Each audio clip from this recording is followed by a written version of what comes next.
मंदिर की आत्मा। गांव बापस्ती की पहाड़ी पर एक मंदिर था जो कई वजहों से प्रसिद्ध था। बापस्ती के परिवारों में आपसी सौहार्द बना हुआ था। इसकी वजह उस मंदिर को ही बताया जाता है। अरे ओ विमला, ये इस मंदिर की कहानी क्या है रे? अरे ये मंदिर इस गांव के लिए बहुत ही शुभ है। अरे शुभ तो है, तो फिर भी लोग इस मंदिर से दूर क्यों रहते हैं? ये इतना वीरान क्यों रहता है? अरे बड़े बुजुर्ग कहते हैं कि मंदिर में आत्माओं का राज है जो लोगों की मदद करते हैं, लेकिन मंदिर से सभी को दूर भी रखते हैं। अरे ये कैसी आत्माएं हैं जो लोगों की मदद भी करते हैं और लोगों को मंदिर से दूर भी रखते हैं?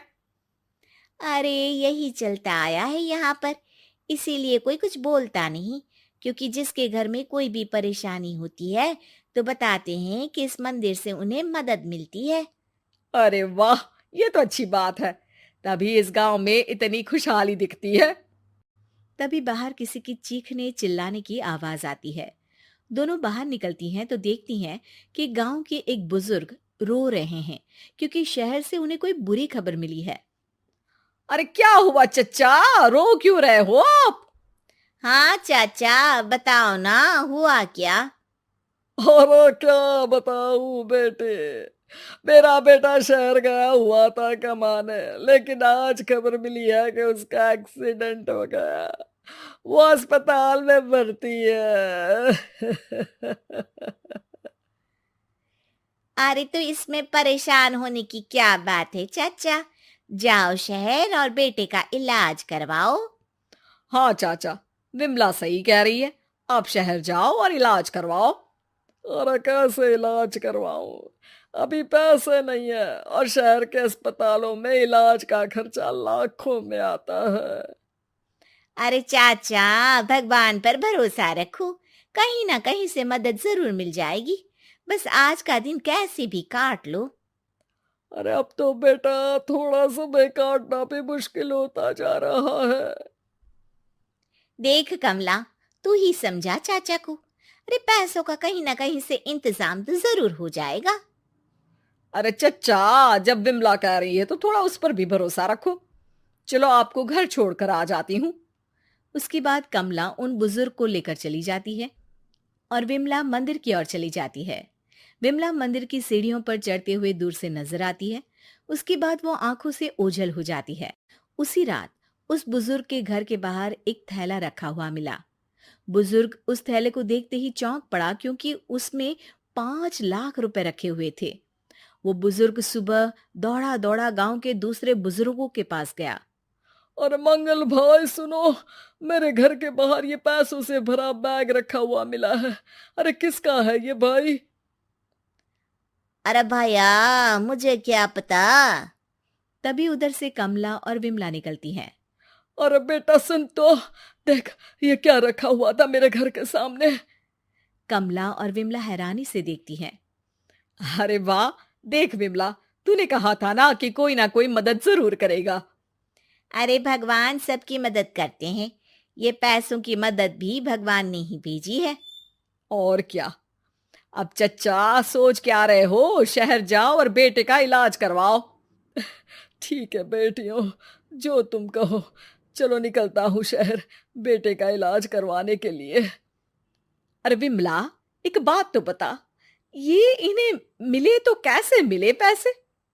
अरे मैं ना कहती थी कि ये मंदिर सबकी मुसीबतों में मदद भेजता है। अरे वाकई बड़ी पुण्य आत्मा है मंदिर में। सो तो है, लेकिन उनके बारे में लोगों को कम ही पता है। अच्छा, और तुम्हें क्या पता है? अ, जितना पता था वो तो बता दिया। ना रे ना, मैं नहीं मानती। तू कुछ तो छिपा रही है। अरे कुछ ना छिपा रही, जो पता था वो बता दिया। मंदिर से लोगों को मदद मिलती है, बस इतना ही पता है। ठीक है बाबा, अब नहीं पूछूंगी। इसके बाद उसी रात कमला चुपचाप अपने कमरे से निकलती है और मंदिर की ओर चल पड़ती है। कमला धीरे धीरे मंदिर के दरवाजे पर पहुंचती है। अंदर से हल्की हल्की रोशनी आ रही थी। इसके बाद जो वो देखती है वो हैरान रह जाती है। कमला इसके बाद तेजी से वापस लौट आती है। दूसरे दिन सुबह सुबह। अरे विमला, तू तो छिपी रुस्तम निकली। है? ऐसा क्या छिपा लिया मैंने? अरे तूने तो भनक ही नहीं लगने दी और चाचा की मदद भी कर दी। हैं? ये क्या कह रही हो? ऐसा कैसे कह सकती हो तुम? मैंने कोई मदद वदद नहीं की। अरे सब पता है मुझे, कल रात मैं गई थी मंदिर। तो क्या देखा? अरे तुम्हारा पति और कुछ लोग वहां दिखे। बोरियों में नोट भरे हुए थे और सभी नोट गिनने में लगे हुए थे। तो तुम्हें क्या लगा? वो क्या कर रहे थे? अरे मैं समझ गई कि वो लोग कहीं से डकैती कर पैसे लेकर यहाँ मंदिर के पीछे छिपाते हैं। अब जब तुम जान ही गई हो तो बता देती हूँ, लेकिन ये बात किसी को पता नहीं लगनी चाहिए। मेरे पति डकैती नहीं डालते हैं, बस उन लोगों से पैसे छीनते हैं जिन्होंने गलत तरीके से पैसे बनाए हैं।